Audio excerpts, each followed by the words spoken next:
Hey everyone, this is the Dan Sandwich from Team Rocket Ducks, and I'm going to do a review of The Deer God. The Deer God is a game, a side-scrolling platformer game on Xbox One and Steam about a hunter that goes out with his friends hunting some deer, gets attacked by a wolf, and gets hit by lightning, and is summoned to the Deer God, who tells him that he needs to spend some time walking in a deer's shoes to kind of better understand what they go through. Or some bullshit like that. Yeah, so I'm just gonna go into a little bit of gameplay and talk about the game and how I feel about it. This is a Rocket Duck review. So this is the basic gist of the game here. Every time you start the game, or every time you die and get, if you don't have any lives left, you start out as a baby deer, or a fawn, I guess. And you have to basically figure out how to stay alive.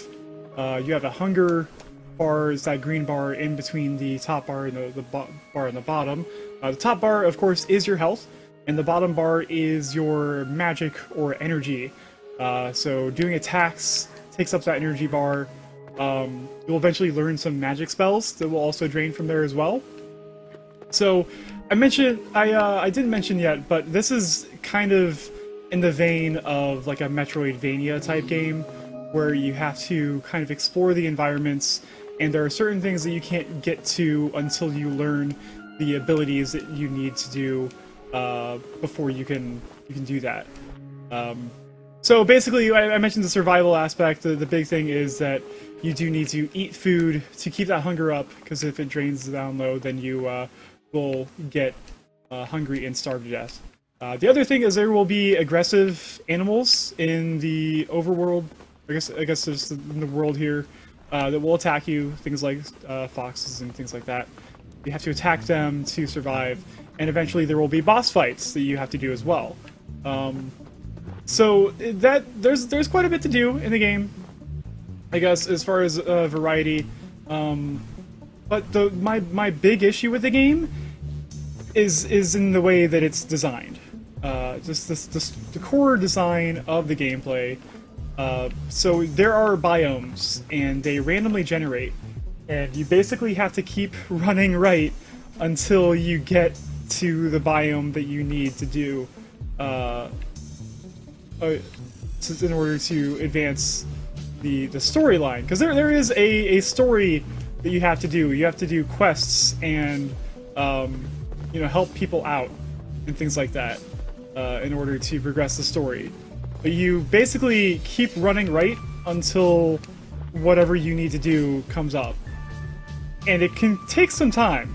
Like, you can be running right for a while before anything that you need to do actually happens. And that's my biggest complaint with this game, is that there's a lot of just nothing before you get to something that you need to do. I feel like it unnecessarily pads the gameplay out. This game, it's not a very long game. I sat down and I beat it in about an hour, once I kind of figured out what I was supposed to be doing. And I got all the way through it, in about an hour. So it's not a very long game. And I feel like it could have been maybe about a half an hour if it wasn't for the unnecessary running right the whole time. That was kind of my biggest gripe with the game, is it could have been a little bit more focused. I don't mind exploration games, I really don't. I'm a huge fan of Metroid games and those kinds of games because of the exploration that's there. Like, you have to kind of go do a little bit of backtracking and figure out like what you need to do in order to get through the game. But as you can see here, I'm just running right, and there's nothing for me to do. I ran past some enemies, as you saw there. As time progresses, you grow up and you become a bigger deer, and as you do that, your jump gets a little bit higher, and you're able to take a little bit more damage. That's another gripe I have about this game, is that it's not a like an XP based leveling system. It's a time-based leveling system. So, like, you could kill like as many enemies as you wanted to, but until you hit like the time like based for you to reach the next level, you're just not going to get it. So as you can see, I ran right enough times to get to the area that I needed to get to for one of the quests. I'm not going to do any spoilers in this review for people who possibly want to play this game still after I review it. So I'm not going to get into I'm not going to do like a gameplay walkthrough. That's not what I'm really doing. But I'm just kind of showing you the basic mechanics of the game. As you can see, my hunger is draining pretty fast right now. And well, here I finally found some health. So that's another thing that irritates me about this game is you're just constantly running right the whole time, and every now and then you're not going to find food, and you're just going to die because the game didn't randomly generate enough food for you to survive. And that feels like a very broken kind of gameplay to me, kind of punishing the player for just playing the game. Again, here's a puzzle right here, because there are puzzles that you have to do in order to gain those abilities I was talking about earlier. Once you complete the puzzle, it unlocks an ability for you. But again, I'm not gonna do a gameplay walkthrough type thing. I'm just gonna show how the game actually kind of works. But yeah, that's another thing that I found weird, is that it just kind of punishes you for playing the game sometimes. So I mean, honestly, I really wanted to like this game because, as you can see, it's really pretty. I really enjoy the graphical style here. It's very like old school pixel graphics with a 3D aesthetic on a 2D platforming, setup, and I really enjoy the aesthetic of the game. The music is fantastic as well, and I really wanted to like this game a lot. But there's just certain elements that prevented me from liking it a lot.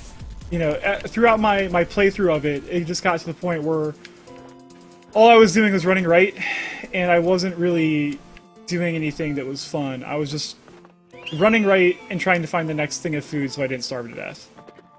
And that, to me, really took a lot of enjoyment out of the game for me. Games like Minecraft, where it's very loosely structured, just pure exploration games, have a lot of rewarding gameplay because you're going and you're doing things and you're actually trying to survive. In this game, look, I'm just jumping over every enemy that I see in the game. I'm not actually attacking any one of them, and I haven't been touched yet. It's very easy to just bypass all of your issues in this game. As long as you find enough food, you're fine. I hit some fire there, but if your food bar is all the way up, your health regenerates really quickly. And I talked about the boss fights earlier. My other issue with the game is that through my quick playthrough of the game earlier, I did miss a couple boss fights. I guess there was a boss that I didn't encounter. And there were a couple puzzles I didn't encounter either, so I wasn't able to even experience the entire game, which I thought was weird. And apparently, if you pick the wrong ending at the end of the game, because there are 2 endings to pick, if you pick the wrong ending, you're not able to go back and continue your save file, which I made the mistake of not doing because I didn't know, because it actually doesn't tell you very much. When it comes to that thing. So there's some things to like about this game. I mean, the aesthetic is very nice. The music is great.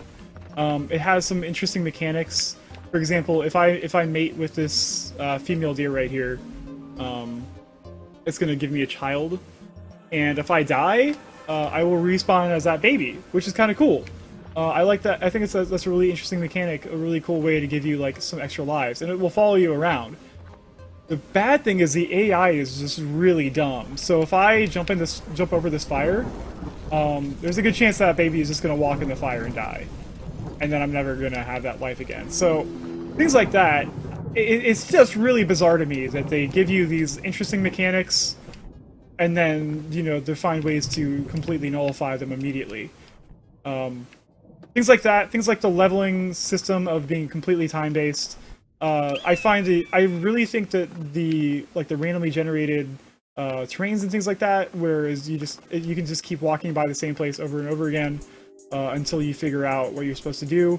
It's interesting, except it takes way too long to get to a place. See, this is that house I stumbled upon earlier. So like I said, I just did a complete like circumvent, or gosh, that's not a word.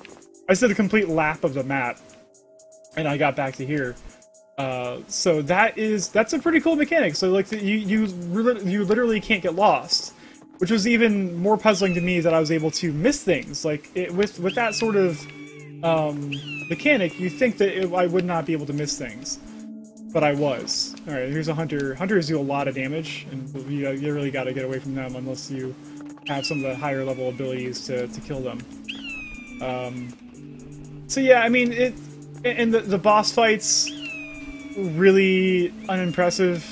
The three of them that I did have, is I had 2 of the boss fights and then the one at the end. The one boss fight, I literally stood above a platform and threw fireballs at the guy until he died, and that was it. So it was pretty underwhelming. The other one had a little bit more of an interesting mechanic around it, where I kind of lured the boss into spikes that were on the sides of the walls. So at least that had a little bit extra to it, but you know, honestly, it just wasn't really that impressive. So, I mean, there's some cool things about this game, and there's some really puzzling things about this game. I really wanted to like it. At the end of the day, I can't say I hated it, because it is a pretty chill game. I mean, I did find myself really just kind of zoning in, listening to the music and running right for the hour of time that I played the game to finish it.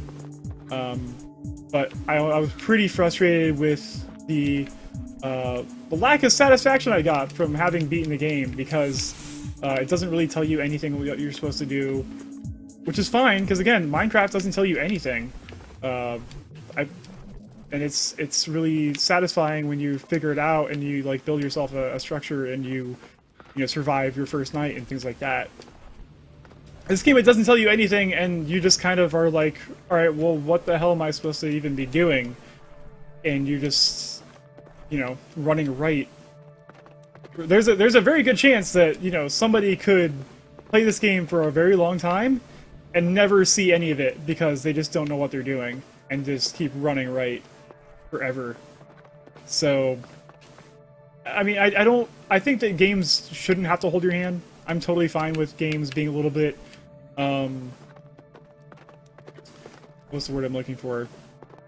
I'm totally fine with games being a little bit abstract and kind of letting you like experience the game at your own pace without having to hold your hand and things like that.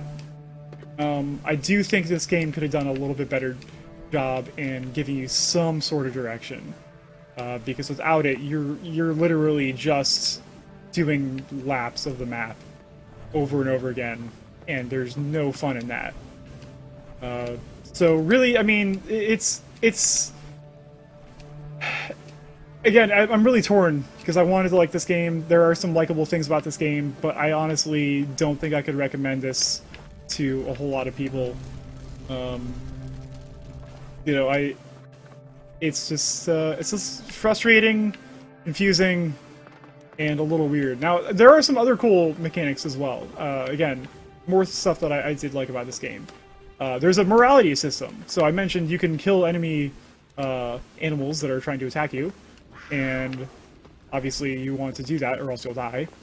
But you can also attack the friendly enemies, or like the friendly animals.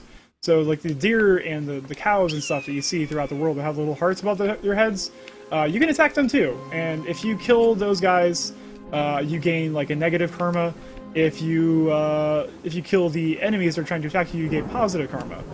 And if you have a lot of negative karma when you die, you get reincarnated as another animal. So that's kind of a cool mechanic, kind of like a way of like punishing the player for making a bad decision. But I never encountered that in my playthrough. Not that I didn't want to experiment with that a little bit, because it is an interesting mechanic. Oh man, I'm really getting attacked by these. I guess they're mountain lions or something. They're orange. I don't know what orange, like, cats would be. But see, again, I just ran away from them. I didn't attack them at all, and now they're gone. They're not going to bother me. And my health is regenerating. So it's a really easy game if you want it to be. You can kind of just ignore all the enemies and just keep running. Except for the bosses, because you have to fight the bosses. But, yeah, it's a weird game. I'm gonna say I can't recommend it. But if you have an hour to kill and you want something that will confuse you, then go for it. So I would give the Dear God like a 5 out of 10. Didn't love it, didn't hate it. It has some really cool, interesting mechanics, some innovative gameplay there, but overall, there's not much to it, and it kind of strings out the gameplay over too long of a period of time. Like I said, you could just keep running and never experience the game as it's meant to be. Yeah, so I don't know. It's a fine game, but it's not broken. It's just not very fun. So, if anybody wants to see me do a quick gameplay walkthrough of the Dear God, I could probably do that. Let me know, I guess. Other than that, this has been the Dan Sandwich with my Rocket Ducks review of the Dear God. 5 out of 10.